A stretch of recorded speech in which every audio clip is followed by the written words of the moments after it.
And now, it's time for another Dice Tower review with Tom Vasel. Alright, go. Welcome to the Dice Tower. Woohoo! Hi, I'm Tom Vasel. These are my three daughters, Melanie, Amy, and Holly. And today we're taking a look at a game called Qwixx.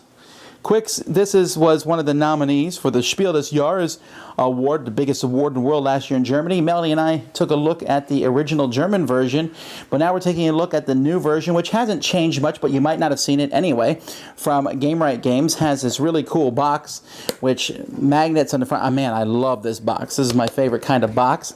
But is the game any good? Well, let's look.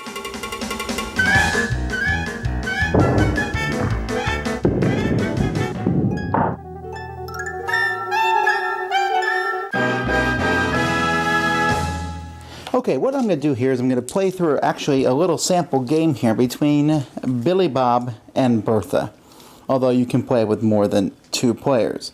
So Billy Bob goes first, and he's going to take these 5 dice, and he's going to roll the yellow, blue, green, red, and 2 white dice, and he rolls them. Now the first thing that we're going to look at here is the white dice. Both players can take the total of the white dice and cross off a number that's listed here. You'll notice there's a red, yellow, green, and blue column for both of those. The blue and greens go from 12 to 2. The red and yellows go from 2 to 12. Once you cross a number off, you cannot cross off a number that is to the left of the number you just crossed off. So 7 would be kind of bad. It's in the middle. So no one is going to do that. It is a may option after all. Then Billy Bob, since he's the one who rolled the dice, can pick one of the white dice and one of the other colored dice and put those together and cross off a number. Here, the best one by far is the green and the white 6s, which make it 12, so he can cross off the green 12. Only Billy Bob was allowed to do that on his turn. So then Bertha rolls, and she rolls a 5, which, again, no one seems very interested in the 5, but she's very interested maybe in, wow, this isn't very good for her at all. And she's not sure that she wants to do this, but she'll just try to take the biggest number she can get, which I guess would be this 8 of blue. Blah. And the reason Bertha took 8 and instead of doing nothing is because each time you don't take a number, you have to cross off one of these spots here, and those are minus 5 points at the end of the game. Back to Billy Bob, who's laughing at Bertha's plight. He rolls a 6. Nobody, again, wants a 6, although Bertha considers taking the 6 in blue, but maybe she'll get lucky and get the 7 before the 6. Meanwhile, Billy Bob is pretty happy that he rolled this 1, and a red 2 is a red 3. Pretty good. All right, so now we're going to play through a little bit quicker. We rolled a 5.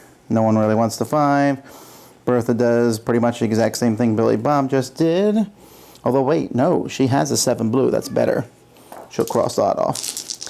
Back over here, Billy Bob rolls a 10. He's going to take the 10 in the green, and then he's going to, that's basically it.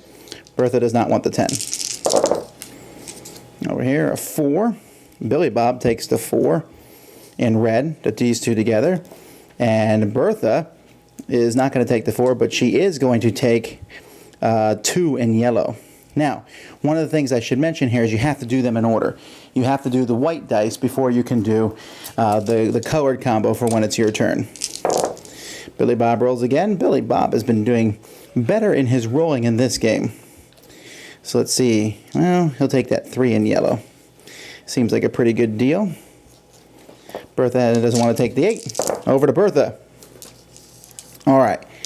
So now Bertha is going to take, let's see here. Well, you know what, folks? We're not going to drag this game out for you. Let's speed it up.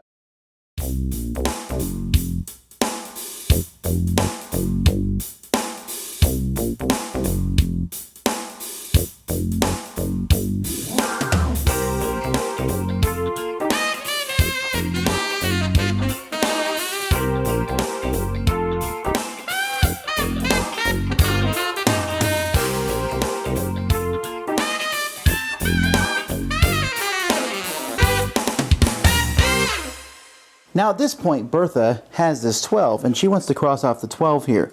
To cross off the 12, you have to have already 5 X's in that row. 1, 2, 3, 4, 5, 6, she does. So she crosses off this 12 and also crosses off the lock. What this means is we're done with yellow now. Nobody else can roll yellow. This actually puts Billy Bob in a situation he also wants to use the 12, and he can do it in the red and cross off the red color. Now that actually locks 2 colors. So 2 dice have been removed from the game. This actually ends the game. The game would also be ended if there were 4 of these boxes crossed off on any one person's thing. Now, the way we score each game is we see how many X's were crossed off in each row, including the lock. So here in the red row, Billy Bob has 1, 2, 3, 4, he has 1, 2, 3, 4, 5, 6, 7, which is worth 28 points for red. Over here, Bertha has 1, 2, 3, 4, which is worth 10 points. Here, Billy Bob has 1, 2, 3, 4, 5, which is worth 15 points. She has 1, 2, 3, 4, 5, 6, 7, 8, which is worth 36 points. Billy Bob has 1, 2, 3, 4 in the green, which is another 10. Bertha has 2 in the green, which is worth 3. Billy Bob has 2 in the blue, which is 3. And Bertha has 3 in the blue, which is worth 6. And then Billy Bob did not lose any. Bertha lost 5 here. So Billy Bob's final score is 30, 43, 53, 56. And Bertha's score is 46, 49, 54, minus 5, 49. So even if she hadn't lost that, she would have still lost the game, but it would have been pretty close regardless. And maybe she wouldn't have crossed off that 12 if she knew Billy Bob was going to cross off a 12 and maybe tried to go for something else. But that's how the game is played. It's pretty simple.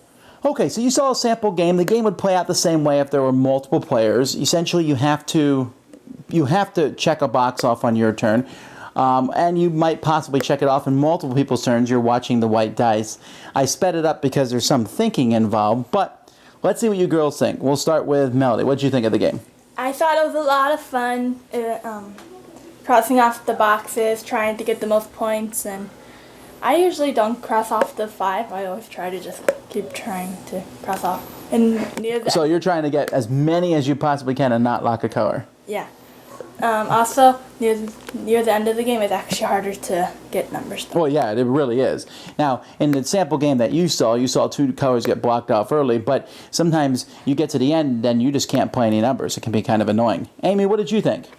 Well, I wasn't very good at this game, and I would never get any in a row at the beginning, but I would always get like a 7, 8, 9, 10. Well, then that makes you happy, right? Yeah, but I would never get... But I'm trying to figure out, do you like the game? Eh. Eh? All right, Holly, what do you think? I like it because the fun part is when you X out the numbers that you have at the beginning to the part. Okay. So you like it. I thought you said you didn't like it. Now I'm all confused. I don't really like it that much, but I like. Okay, so you like crossing the things out, but you're not a big fan of the game itself. Okay. I actually think the game is fun, even though it's obviously very light. Crossing the things off, there's luck involved. It's kind of almost a push your luck. Do you want to, you might have a chance to cross something off, but you're like, I want to wait. Why cross off the 8 now? I have the 10 crossed off, but why don't I wait to see if I can get the 9? That would be cool, right? And then you never roll a 9. That can happen. But still, it's a very small game in a small package, but I think there's some cool things in here. I'm still a little surprised it was nominated for the Spiel des Jahres, but hey, whatever. 15 minutes, really, of play. Easy to play with a large group. Final thoughts? It is fun, but sometimes it can be longer than 15 minutes if you have to wait for that one person who won't stop thinking. Oh, who are you alluding to here? All right, Amy? That's... You're kind of big on this sideways thumb thing. All right, Holly? Okay, double sideways thumbs. All right, so anyway, hopefully that helps you decide maybe you want to get Qwixx. Qwixx. Thanks so much for watching the Dice Tower videos. Find more great videos and reviews as well as our top-rated audio podcast at Dicetower.com. You can also find other great shows at Dicetowernetwork.com. I'm Eric Summerer, and you've been watching The Dice Tower. The Dice Tower is sponsored by Cool Stuff Inc., where you can find great games for great prices. Cool stuff in stock. Check them out at coolstuffinc.com. Yeah.